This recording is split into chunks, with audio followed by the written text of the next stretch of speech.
Hi guys, welcome back to my YouTube channel, and for today's video, I'll be sharing with you how I do my everyday simple and affordable makeup look.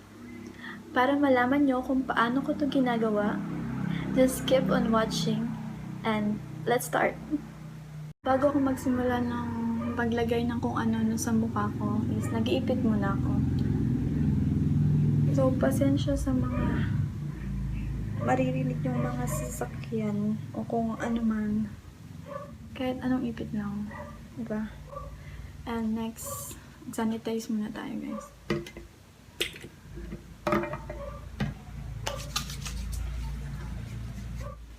Next is, ilalagay na tayo ng Tinted Moisturizer ng Quick FX. Salamin ito. So, murang-mura lang to.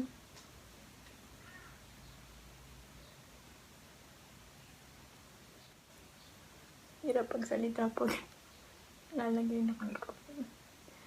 At hindi ako sanay mag-vlog about makeup. Naglalagay ako ng lip balm.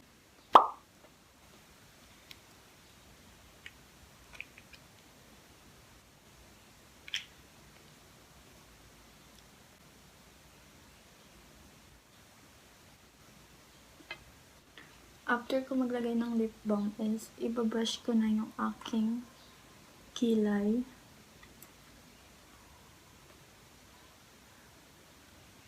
Mas prefer ko yung tawag ito, natural makeup look kaysa sa mga heavy makeup. Pagka-brush ko na, nilalagay ko na yung brow soap sa aking kilay para maging bushy. Para natural lang talaga. Napakasimple lang ng makeup na to.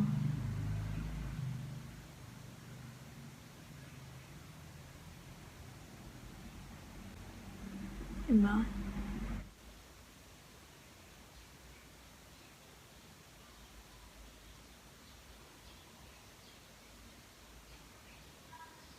And medyo hindi malinis yung kilay ko ngayon kasi pinapatubo ko siya para kumapal. Kasi hindi pantay yung kilay ko. Tulad ng hindi pagkapantay ng mata ko, ganun din yung kilay ko. And after kong maglagay ng kilay, is naglalagay ng soap sa aking kilay. Is i-curl ko na yung aking pilik mata.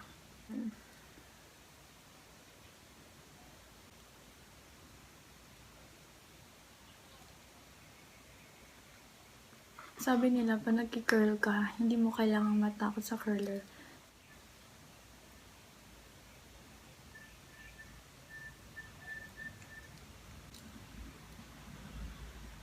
Nagbago ba? Hindi rin gano'n kahaba yung pilik mata ko eh. By the way, yung brow soap na ginamit ko is nabili ko lang sa Shopee. So, nalagay ko na lang sa description box below yung mga product na gagamitin ko. So, after ko mag-curl is maglalagay na ako ng mascara ng Maybelline.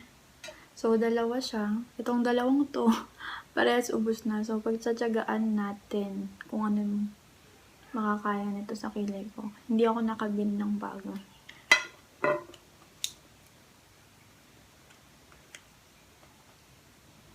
So, ang unang-una ko Maybelline Mascara is yung natanggap ko nung nag-exchange gift kami. Ayan, magiging weird na talaga itsura ko pag naglalagay nito. Kasi kailangan natin makayan yung mata natin, mga te. Ang mascara kasi nagpapabuhay sa mata natin. Nabuhay ba yung mata ko?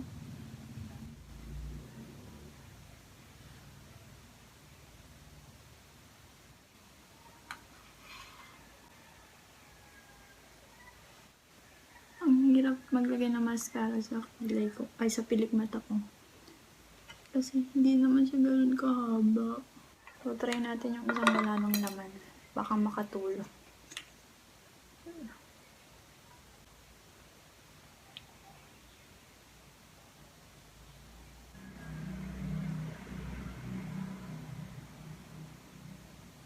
Papatuin ko lang. Babalikan ko ulit mamaya para i-curl siya.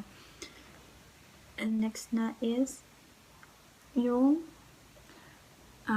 dito sa cheeks natin. Ang ginagamit ko na pang blush on is ang Colourette. Ito na rin ang gagamitin ko para sa lips ko mamaya.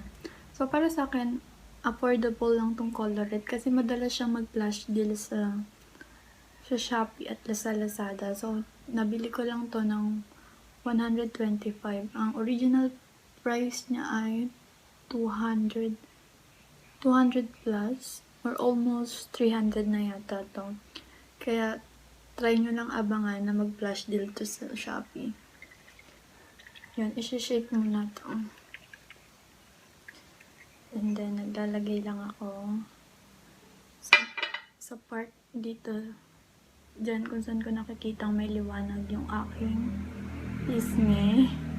Para ba taas? Ayan. Tingnan natin. Dalawang tuldok lang. Mamaya na yung kabila. Pataas. Namula agad.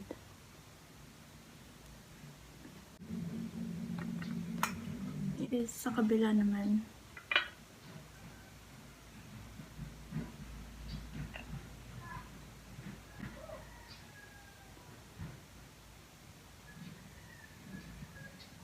Ito parang drunk blush. So, kahit anong lip tint naman pwede mong gamitin. Basta yung pang lip and cheek tint. Ito, masyadong madami pang pinanglalagyan. And next is sa my eyelids naman.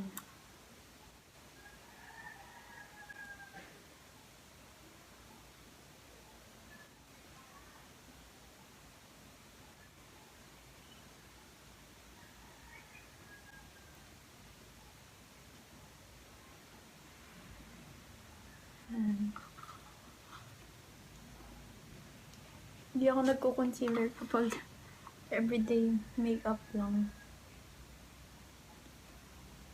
Kahit na sobrang laki ng eyeballs. Kasi piling ko pa nag-concealer ako, mas nalalighten mas kitang-kita na may eyeballs ako.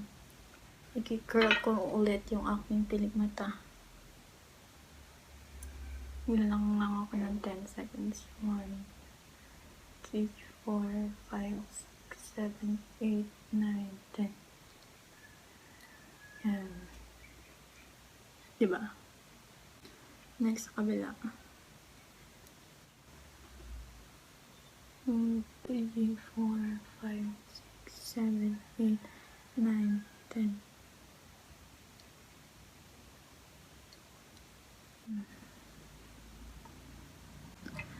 So, after nyan is itong lip tint pa din ng Colourette.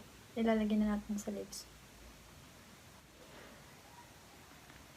By the way, ang shade nito is Summer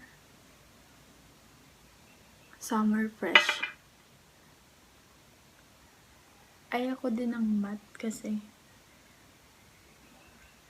sa tingin ko, ang kapal-kapal ng labi ko nun and hindi siya mukhang natural para sa akin.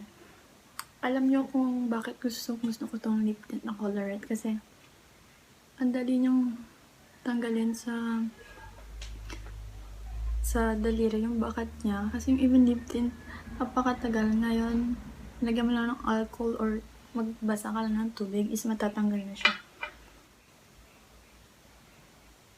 Lagyan lang natin.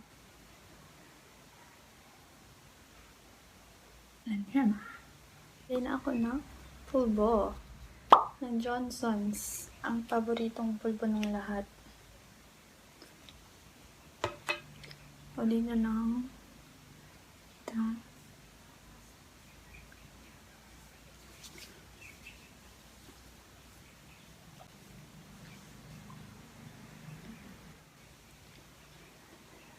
And konting retouch lang. And yun na. Tapos na yung pag-makeup ko. And konting retouch lang. Balik ako para maayos yung... Ayun, nagbihis lang ako. And this is it. This is my everyday, simple, and affordable makeup look.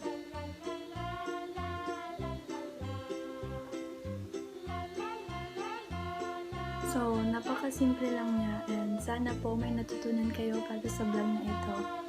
At huwag niyo pong kalimutang mag-like at mag-subscribe sa aking YouTube channel and mag-ingat po tayong lahat at kita-kita tayo sa susunod kong vlog. Bye-bye!